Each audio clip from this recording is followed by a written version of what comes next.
जाहिर है पहली बैठक जो है वो अमित शाह और एकनाथ शिंदे के बीच चल रही है, जैसा अशोक सिंघल हमें जानकारी दे रहे हैं, और इसके बाद वहां पर देवेंद्र फडणवीस और अजीत पवार उस बैठक में शामिल हो सकते हैं। बहरहाल नाम निकलेगा, यहां से ऐलान उसका उम्मीद की जा रहा है कि मुंबई में जाकर उसका ऐलान होगा कि कौन होगा महाराष्ट्र का अगला मुख्यमंत्री, लेकिन पेच अब सुलझने वाला है।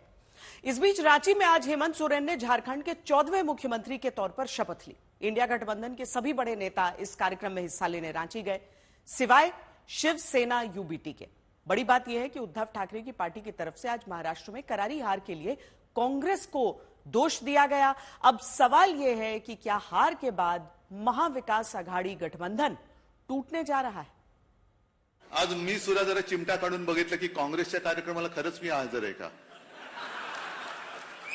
मगाची काँग्रेसचा तो तुम्ही घातले तसं तो पट्टा पण घातला,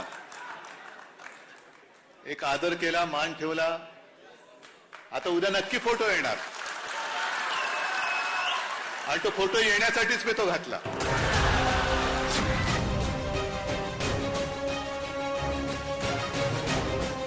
राजनीति में 3 महीने का वक्त वाकई में बहुत बड़ा होता है। इतना ज्यादा होता है कि कांग्रेस के कार्यक्रम में शामिल होने वाले, कांग्रेस का पटका खुशी खुशी पहनकर चहकने वाले उद्धव ठाकरे की पार्टी और कांग्रेस के इस दोस्ताने के 3 महीने बाद अब विधानसभा चुनाव की हार में कांग्रेस यूबीटी उद्धव की पार्टी को सबसे बड़ी दोषी लग रही है। सर्वे के नाम पे और लोकसभा इलेक्शन के रिजल्ट के नाम पे कांग्रेस ने जिस प्रकार कार्य किया, कुछ जगह उन्होंने शिवसेना और कांग्रेस को देने की जरूरत थी ना उतनी, लेकिन कांग्रेस तो किसी को मानने को ही तैयार नहीं थी। जैसा कांग्रेस का सीएम का भी शपथ विधि करना है, ये पोजीशन में कांग्रेस बात कर रही थी। दिलचस्प बात यह है कि 3 महीने पहले उद्धव ठाकरे राजीव गांधी की शान में कहते हुए कसीदे पढ़ रहे थे कि वो कांग्रेस और राजीव गांधी के विरोध में अपने पिता का भाषण सुनते सुनते बड़े हुए, लेकिन शिवसैनिकों के घर पर कभी ईडी नहीं आई। राजीव गांधी क्या थे ये पहचानने में हमें देरी हुई। अटल जी को इलाज के लिए विदेश जाना था, तब भी राजीव गांधी ने मदद की। अब 3 महीने बाद उद्धव ठाकरे की पार्टी चुनाव में हार के लिए कांग्रेस के ऊपर ठीकरा फोड़ रही है। हम लास्ट के दिन तक सीट अलायंस पे बात करते रहे। सही मायने में देखा जाए तो वो सब काम प्रचार का रहता है, जनता में जाने का होता है, लेकिन हम लास्ट दिन तक सीट अलायंस पे ही बात करते रहे। उद्धव ठाकरे के शिवसैनिक शिकायत कर रहे हैं कि चुनाव तक कांग्रेस सीट बंटवारे में उलझी रही। कांग्रेस ने जबरन ज्यादा सीटें ले ली, कांग्रेस ने सहयोगी दलों को दबाव में रखा, कांग्रेस की वजह से हार का अंतर बढ़ा। वरना लोकसभा में शानदार प्रदर्शन करने वाला इंडिया गठबंधन विधानसभा में चारों खाने चित नहीं होता। कांग्रेस के लोग तो लोकसभा जीतने के बाद तो पूरे कोट और पैंट कौन सा डिपार्टमेंट लेने का इस पे चर्चा कर रहे थे, जीतने पे चर्चा नहीं हो रही थी। विधानसभा में सिर्फ 20 सीटों पर सिमटने के बाद महाराष्ट्र की सियासत में उद्धव ठाकरे अस्तित्व की लड़ाई लड़ रहे हैं।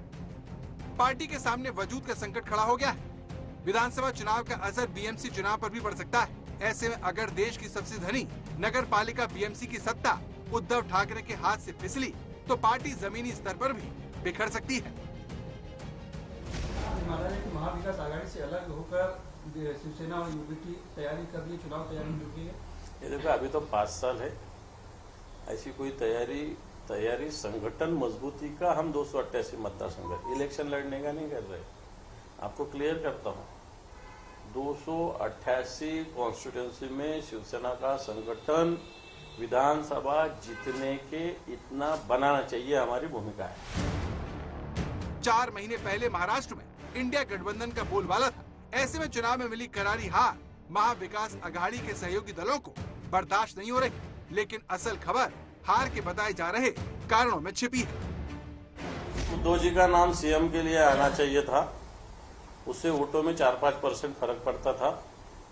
उद्धव जी की एक प्रतिमा है, उद्धव जी का नाम अगर सीएम के लिए पहले से प्रोजेक्शन किया जाता तो बहुत सारे वोटों में परिवर्तन हो सकता था। जीत की उम्मीद में पार्टियां जिस तरह से एक साथ होती हैं, करीब लगती हैं, हार के बाद उतनी ही बेदर्दी से अलग भी हो जाती हैं। तो क्या महाराष्ट्र में भी सियासत का ये सबक एक बार फिर दोहराया जा रहा है? उद्धव ठाकरे की शिवसेना की तरफ से आखिर कांग्रेस से मोह भंग होने के संकेत क्यों दिख रहे हैं? उसकी वजह चुनाव नतीजों से समझी जा सकती है। मुंबई सिटी और मुंबई उपनगर को हमेशा से शिवसेना का गढ़ माना जाता रहा है। साल 2019 के विधानसभा में शिवसेना ने यहां 36 में 14 सीटें जीती थी, लेकिन 2024 में सीटें गिरकर 10 हो गई। सबसे बड़ी बात, 10 में से 3 सीटें 2000 से कम अंतर से जीती। माहिम से 1316 वोट, जोगेश्वरी ईस्ट से 1541 वोट, वर्सोवा से 1600 वोट से जीत मिली। अब उद्धव ठाकरे के बेटे आदित्य ठाकरे 2019 में वर्ली से 67,427 वोटों से जीते और इस बार केवल 8,801 वोटों से चुनाव जीते। अब विधानसभा चुनाव में हार के बाद उद्धव ठाकरे दोराहे पर खड़े। बीएमसी चुनाव से पहले उन्हें फैसला करना होगा कि यूबीटी महाविकास अघाड़ी में बनी रहेगी या बाहर हो जाएगी। खतरा यह है कि बीएमसी में किसी कारण से होने वाली हार का असर पार्टी में होगा। बड़े नेताओं के अलावा ग्राउंड लेवल के कार्यकर्ता शिंदे सेना और बीजेपी की ओर शिफ्ट कर सकते हैं। तो क्या उद्धव अघाड़ी की गाड़ी से उतरने जा रहे हैं? कि जो कोर वोटर था शिवसेना का, उसने लोकसभा में अगर आप देखें तो अनडिवाइडेड वोट था जो शिवसेना का, उसका 56% शिवसेना उद्धव बाला साहब ठाकरे को पड़ा और 44% जो है वो शिवसेना शिंदे को पड़ा था। मुंबई में उद्धव बाला साहब ठाकरे ने अच्छी परफॉर्मेंस करी थी, जबकि थाने कोंकण में शिंदे का परफॉर्मेंस अच्छा था। लेकिन अगर आप इस बार का चुनाव देखें तो इस बार मुंबई में भी महायुति ने अच्छा परफॉर्म किया है।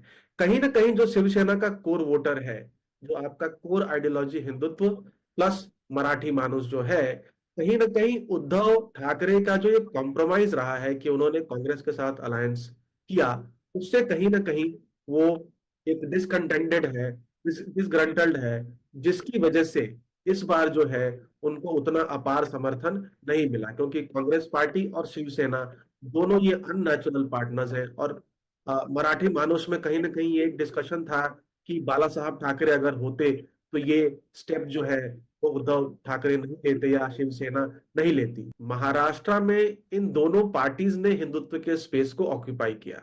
शिवसेना ने पहले वो ध्वज लहराया था, उसके पास मतलब एक तरह से शिवसेना कैप्टन थी उस टीम की 2014 के चुनाव तक। उसके बाद जो है वो बीजेपी कैप्टन हो गई उस टीम की और हिंदुत्व के ध्वज का जो ट्रांसफर एक तरह से आप कहते हैं बैटन जो है वो बीजेपी के पास आ गया है।